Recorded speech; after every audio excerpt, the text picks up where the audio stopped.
Okay, so it's 8 o'clock. I've got my recording started. This is the last live of the term. This week we're talking about limits, which is a concept that you learn about in calculus. And so there are different ways that we look at limits, and graphs, taking limits from graphs is one of them. So I've just got a few examples of this. So I don't think this one's going to take too long. But just to kind of start out, what is a limit? So we have actually dealt with limits before in algebra when you learn about end behavior of a polynomial, and then when you learn about asymptotes of rational functions. Those are both essentially asking about limits. And when you are finding a limit, you're asking yourself, as my x goes, as I'm hitting or nearing some specific x value, where is my y going? Basically, what value is the y part of the graph going towards? And so we have notation, it's called limit notation, where we use lim as the abbreviation, and then underneath it, you have x, an arrow, and then whatever number or value you're approaching. Sometimes it's infinity. And you could have a plus or a minus after that. The plus means if only the right side of the graph, basically coming from the positive side of the graph. And if it has a negative, it's only the left side of the graph coming from the negative value of the graph. So if a plus or a minus is not there, it means from both sides. So you've got that limit as x goes to whatever. Then you have your function, f of x equals, and then whatever your answer is for the limit. So when we use graphs to find limits, we're basically having to approximate, because you don't have like an exact value, though a lot of the graphs that we're going to be using, you can get an exact value because they're designed that way. So graphing to find limits is good if you plug in the function value at the point that you're interested in and you get something that's undefined. It's good if it's non-continuous, like there's a jump in the graph, or you're looking for the limit at infinity. Because if you're trying to go to infinity, you can keep plugging in bigger and bigger numbers, but it's really difficult to see where it's going. But if you can have a graph, you have a better idea to see where it's going. And so when you're using a graph to find the limit, you're just basically looking for, where is my graph going? As I'm heading towards some specific x value from both sides, what is happening to y? Where is that heading? And that's all we're doing. So got here a graph. So this is a non-continuous graph because there is a gap in the graph at x equals -2. There's a discontinuity. This is a piecewise function because it's got multiple pieces. So we're going to be looking for 3 limits. So first is, what is the limit as x approaches 1? So we're asking ourselves, as we head towards 1 in both directions, where is our y going? So when you're looking at the graph, from the left, our y value is 1. And from the right, if you follow the graph going down, it goes to a y value of 1. And that is basically at an x value of 1, the y value is 1. So the limit as x approaches 1 is 1. That's the y value that your graph is at, essentially. Now the next one is what happens is when x goes to -1. We're looking for the limit as x goes to -1. So we're interested at this x value right here. So from the left, our graph is first going up, and then it jumps, and then it's heading this way. And the closest part to -1, the y value is heading to 1. If you go from the right, the y value is also at 1. So from both sides, at x equals -1, our y value is 1. So in both of these cases, the question is basically, what is the y value for x equals 1? And you just read it off the graph, and there you go. Now, the next one is not that simple. So it's asking for where the, what is the limit when x approaches -2? So when we're at -2, when we're at the left part of the graph from -2 is heading up here to -1. So it's kind of stops here at -1. But on the right side, as you're heading towards -2, you're going to a different value. You're going to +1.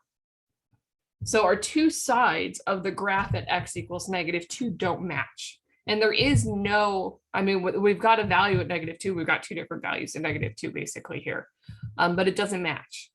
So if the left side and the right side don't match, we say the limit does not exist, because this particular limit is asking about both sides because it doesn't have a plus or minus after the number. So we're looking at the limit for both sides and they don't match, so it does not exist.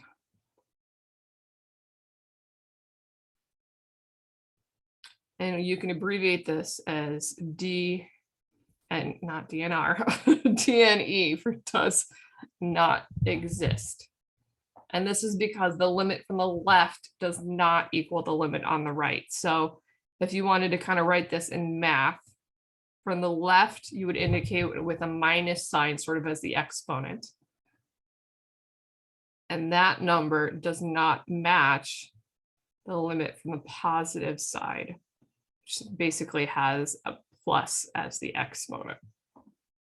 So if the left side and the right side are not going to the same value, then the limit does not exist.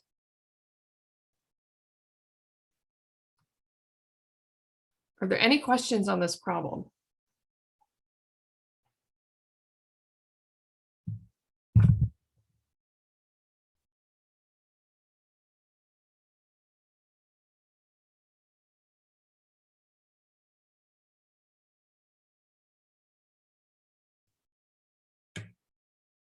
Okay, so next one here.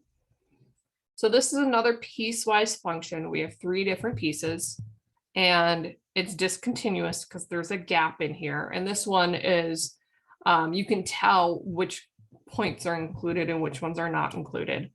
And so I'm looking at the same values when x goes to 1, when x goes to -1, and then when x goes to -2. So the first one, when x is approaching 1. So from the left side of 1, we're heading up to this open circle here, which looks like it's at about 1. But the right side, we're going to a different value. We're going to 4. So this is a does not exist situation because there is a gap. The left side and the right side don't match. It doesn't matter where the actual point is on the graph. We're looking at what happens. We're trying to get the two sides to go to the same value. And if they don't, there is no limit. The same thing is happening at -1. So we want the limit as x goes to -1. And from the left, it's going to, well, maybe that's at 3 there. And from the right, it's going down to a -1. But clearly the left side and the right side are not matching. So that is another situation where it does not exist because the two sides do not match.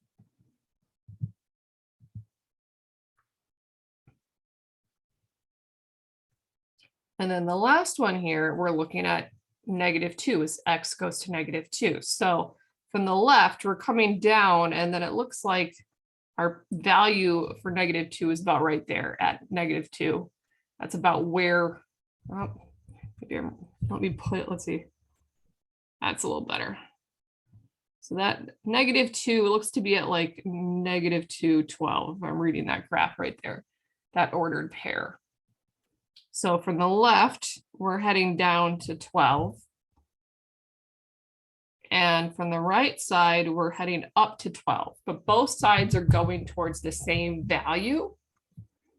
And so your limit is 12. So as x is approaching -2, from either side, the y value is approaching 12. And when you have a graph, all you can do is kind of estimate based off of the graph. Like, I don't know that's exactly 12. I'm just doing the best I can and assuming that it's going to be at a whole number because, you know, we try to make these problems easy for you and try to make them at whole numbers. But when you're finding limits from a graph, the best thing you can do is estimate, unless it's giving you like actual values. Are there any questions on this example? Okay, I got a question. Is this just because of the lines on the graph? I am not exactly sure what you mean by that. Can you try to clarify? How am I finding the limits? I'm looking at basically the y value. So yeah, the lines are the actual graphing part. Like, you're looking at the part that is actually graphed, where you have your lines, your curves, all of those things. And then you're looking around the x value you're interested in. So this last one, where we're looking at -2. So we're interested in what's happening around -2. And so that's basically this area of the graph. And you just kind of follow your graph to see where y is going. And so on the left side, where we actually have a graph, it starts up from around 20 and then it's going down. And then at -2, the ordered pair looks to be at 12. So from the left side of -2, it's going down and heading towards -12. Now, if you kept going, it goes below -12, but we're interested just at -2. Now, on the right side of this section, it looks like it started at maybe 3 at x equals -1. The y value is about 3. And then we're going up.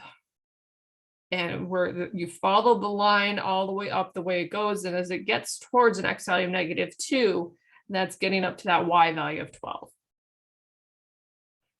Yeah, so I'm using the lines on the graph. And I don't know if what you see is like, if you're actually able to see my video as well, but I'm talking with my hands. I'm trying to use my hands to do this as well. But yeah, we are following, there is a laser pointer here. Yeah, we're following these lines to see what's happening at -2, to see where is that value kind of going towards. You see me, yeah. Yeah, I like to talk with my hands to kind of, you know, it's just what I do.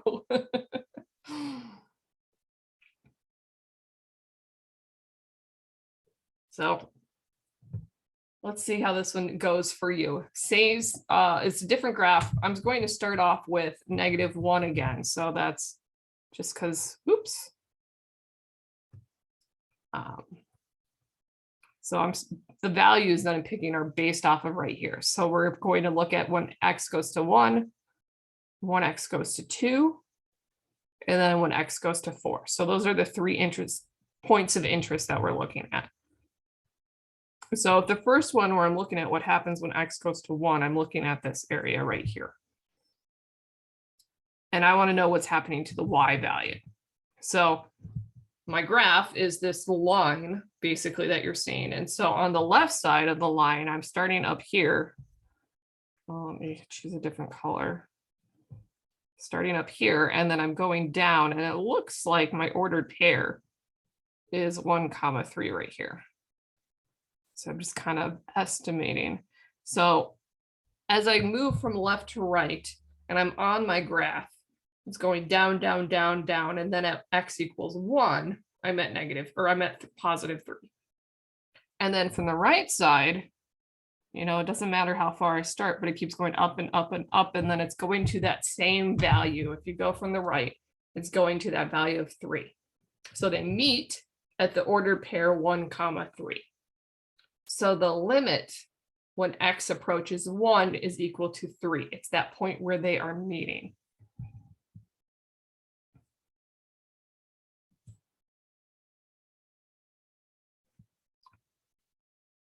So the next part is we're looking for what happens when x approaches 2.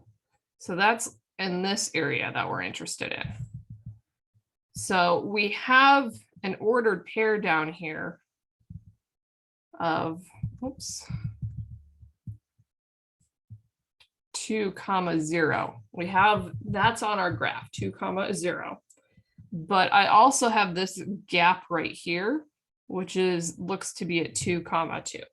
There's a hole in our graph. So we call this a hole when you have an open circle and then the point is somewhere else. It's like you took that ordered pair and you moved it somewhere else. So the actual part of the graph is 2, 0, where the solid circle is. We have this gap, and the gap is located at 2, 2. So if we're looking for the limit as x goes to 2, you're following your line. And so both sides of the line are heading towards that gap. So that means the limit is where that gap is, and the y value for that gap is equal to 2.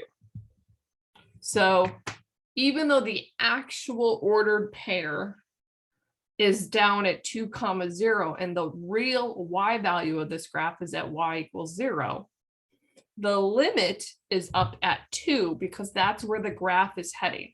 The limit doesn't care where your actual values are. It's just saying, where is the pattern? If you were trying to fill in the blank, where would this go? And so it would be going to a y value of 2. So it doesn't matter that we have that other point somewhere else, because we're just looking at, if we follow our graph, what is it doing?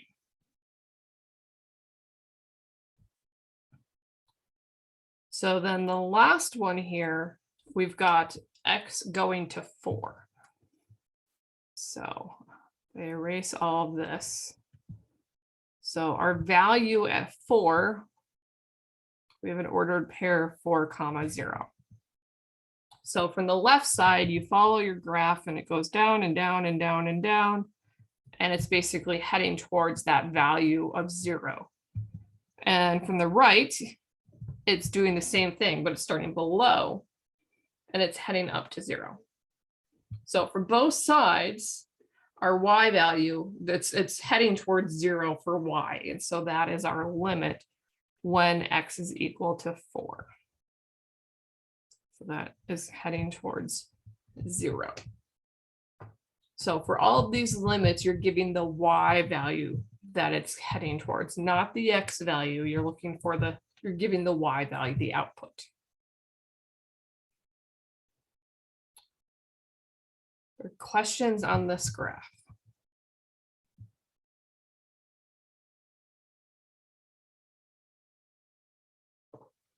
Okay. So what we have here is a rational function, and these are the most common way that you would find the limits. And usually with rational functions, we start to find limits involved with infinity. So when you're seeing this graph, these parts of the graph, the lines, we're assuming that they're going on forever. So you assume that there's little arrows and they just keep going, because that's what an actual rational function does. It keeps going. And these dashed lines are the asymptotes. So we've got a vertical asymptote at -4, and then we've got a horizontal asymptote at -3. And these are the values that it cannot reach. So we are going to start with finding the limit as x goes to 1. So that's right there. So that's about right here. So we're looking at, okay, what happens there? So if there's an ordered pair, I always like to label that ordered pair, and you have to kind of estimate it off the graph. So that looks like 1, 1. So when we're approaching this point on our graph, from the left, we're starting up here and we're going down. And then from the right, we're starting below and we're going up. But in both sides, we're heading towards this value of 1, 1. So the y value it's heading towards is 1, not 1, -1. It's below the x-axis. It's heading towards a y value of -1. So that's our limit. That's where the two sides are approaching, is this ordered pair that I have labeled 1, -1. So the limit there is -1. So the next part, or the next question here, is what happens when x is approaching -4? So -4, that's where our vertical asymptote is happening. And so we're looking for either side. There is no y value at this point. There is no actual point on our graph at -4 because it's a vertical asymptote, and that is where you're dividing by 0. So you get undefined. So there's no y value that I can look at -4 and say that's my limit. We have to look at the graph to see what's going on. So the left side of the graph is going down. So we're starting at some value kind of close to -5. And then as you head towards the x value of -4, your value is going down. And that arrow means we're going to -infinity. But the right side of the graph, when I follow the graph there, and I'm not doing a very good job of following it, but it starts to go up as we head to this point of -4. And so the left side and the right side of the graph doesn't match. The left side is going down, the right side is going up. There's not a point where they're both heading towards. So this is another situation where the limit does not exist because they're going in opposite directions as you head towards x equals -4.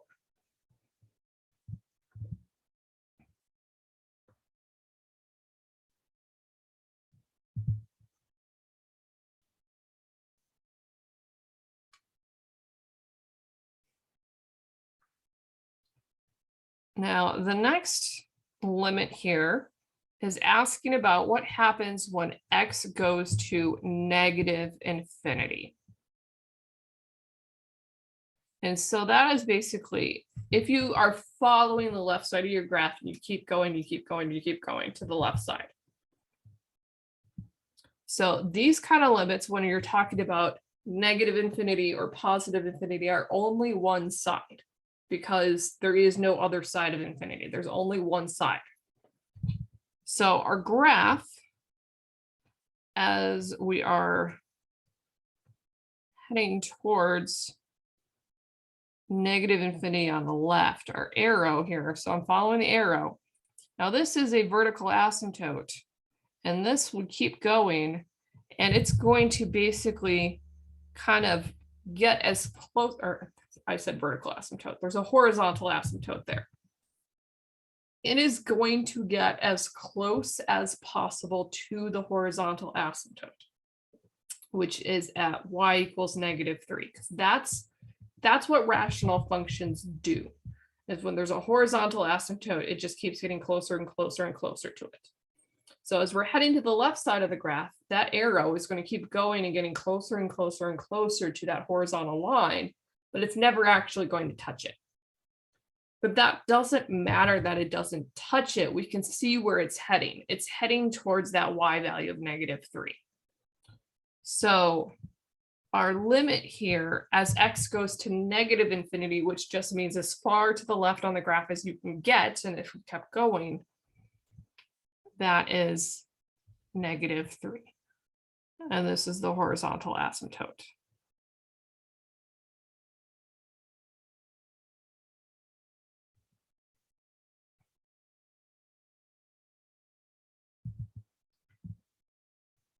So let's look at the next one, which is for positive infinity.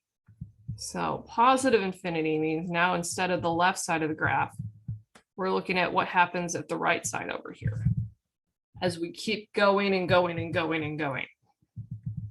So if you see, and this one's a little bit easier to see, you can see that if we continued this arrow, it would start to, it would kind of keep flattening out because this is what rational functions do. And they just get really close to that horizontal asymptote. And it's just going to kind of ride along that and keep going and going and going, following that horizontal asymptote as it keeps going out towards infinity.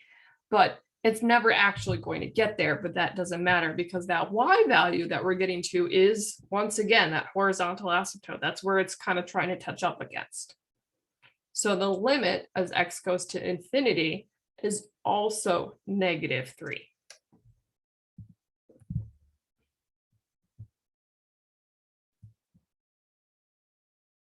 And so this is also going to the horizontal asymptote.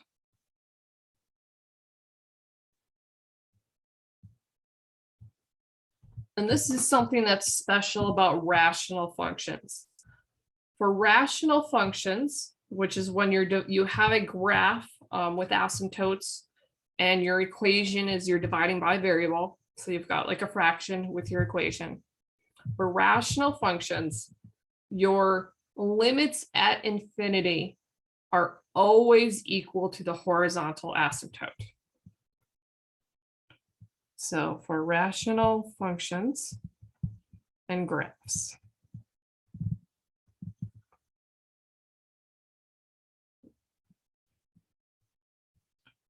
the limits at infinity are always the horizontal asymptote.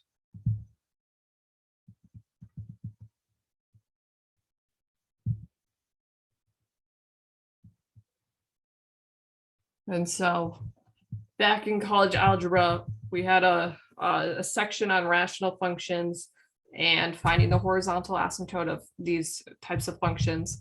It's also in like the first chapter in our textbook. Very briefly went over it in that very first class. It was in one of the readings.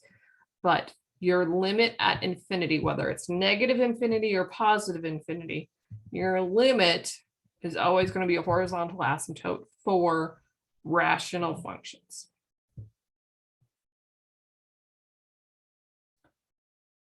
Are there questions?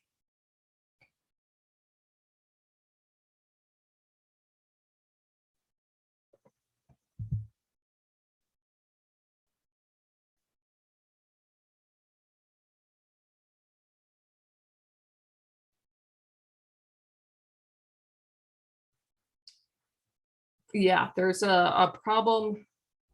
Number 5 is a rational function.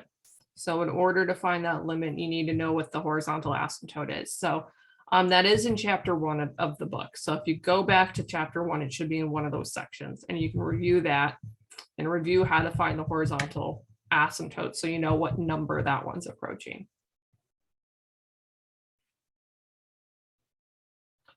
So that brings me to my last one here. So this is another rational function. And so even though there's not arrows on this, we are assuming that these parts are going on forever. So it's another rational function with horizontal and vertical asymptotes. And I've got 4, once again, different limits here. So we will start with the x approaching -1. So that's over here. So this area of the graph is what we're interested in. And on the graph, we do have an ordered pair right here, which looks to be at -1, -1. So when we're looking for our limit as x approaches -1, from the left side, it's heading up towards that value. From the right side, I'm heading down towards that value. So they're matching, they're getting to the same point. And so that y value that we're approaching is -1, which is what the ordered pair is. So that limit as x approaches -1 is -1, that y value.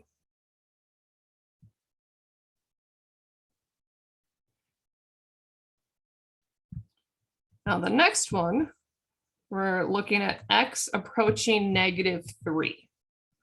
So that is where our horizontal asymptote is. So we don't actually have our graph, our line that we have here. The graph doesn't have a value there. I don't have an ordered pair at -3.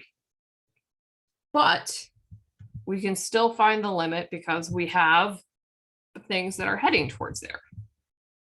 And so if I follow from the left and I head towards this spot, I'm going down and I'm going to keep going down. This is basically going to go down to -infinity. We don't cross vertical asymptotes, so it can't ever cross that line. So it can only get close and close, and it's just going to keep going down, down, down, down, down.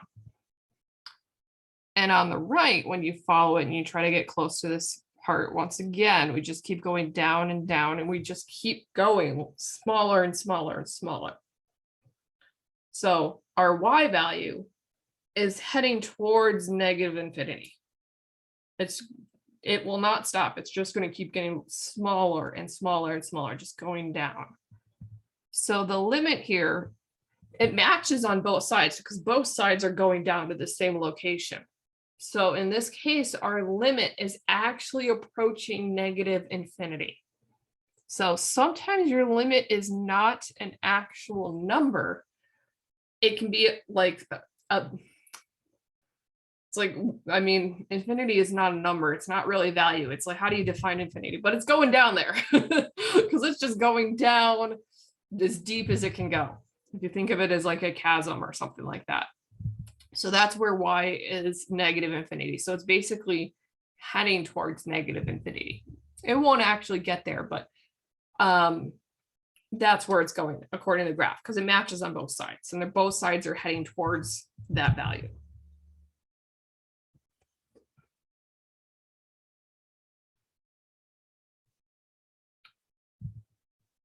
So next, we're going to approach -infinity. So that's on this side of the graph, the left side. And so these are the one-sided limits because there's not another side to infinity. So we are once again approaching this horizontal asymptote. So your horizontal asymptote is at Y = 1. And so as we move to the left side of the graph, heading towards -infinity, we're just going to be riding that line at 1. So the limit as x approaches -infinity is equal to 1.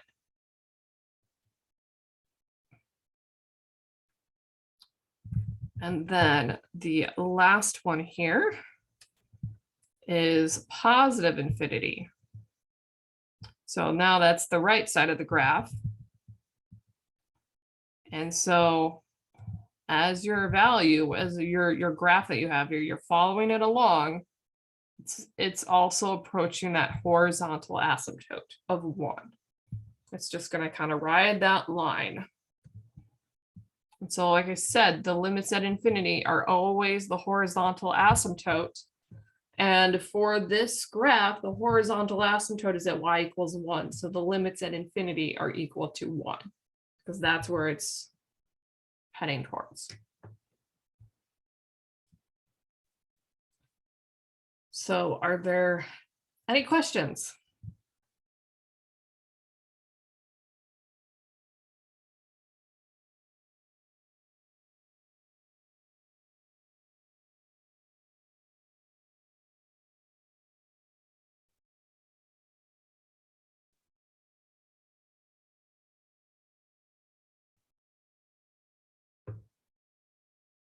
Okay.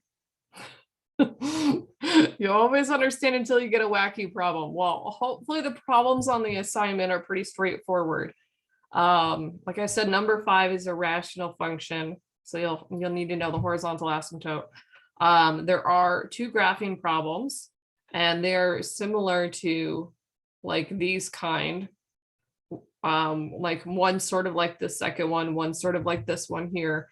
So 3 out of the 5 can be done by graphing essentially. So it should be pretty straightforward. And the first 2 on the assignment are actually using tables to find the limits.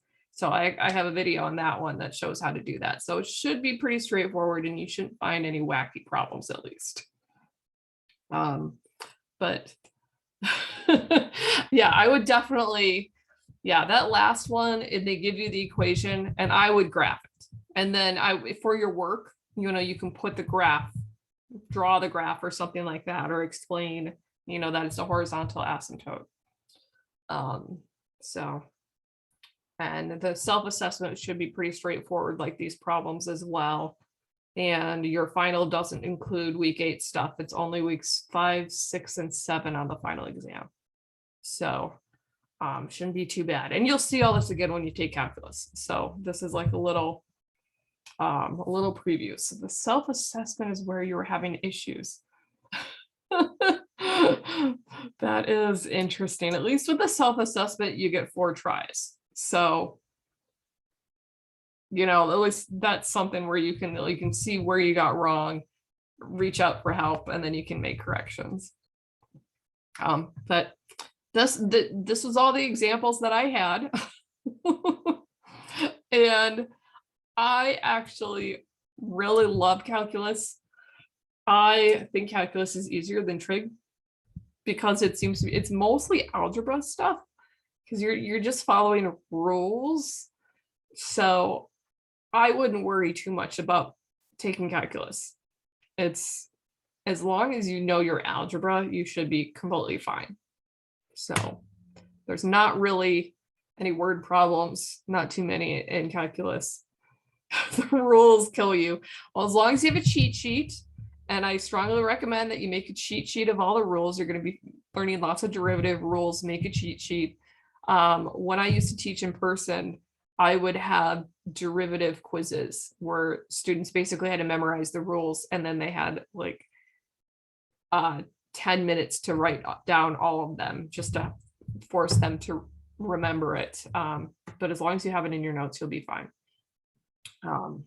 Calculus should be totally fine. So I know you will be fine.